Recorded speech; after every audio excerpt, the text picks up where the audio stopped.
ബീഹാറിലെ ഫാർബിസ്ഗഞ്ചിലാണ് ഇന്ന് കുടിവെള്ള പദ്ധതി സമർപ്പിച്ചത്. കുവൈത്തിലെ ICF അബ്ദുള്ള മുബാറക് യൂണിറ്റാണ് ഈ പദ്ധതി സ്പോൺസർ ചെയ്തിട്ടുള്ളത്.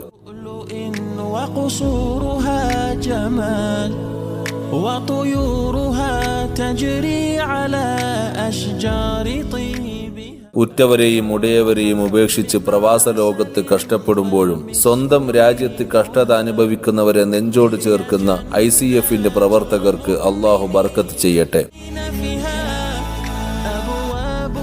ശുദ്ധമായ കുടിവെള്ളക്ഷാമം അനുഭവിക്കുന്ന ദരിദ്ര ഗ്രാമങ്ങളിലെ കുടുംബങ്ങൾക്ക് നമ്മിൽ നിന്നും മരണപ്പെട്ടവരുടെ പേരിലോ അല്ലാതെയോ ഇത്തരം പദ്ധതികൾ നമുക്കും സ്പോൺസർ ചെയ്യാം.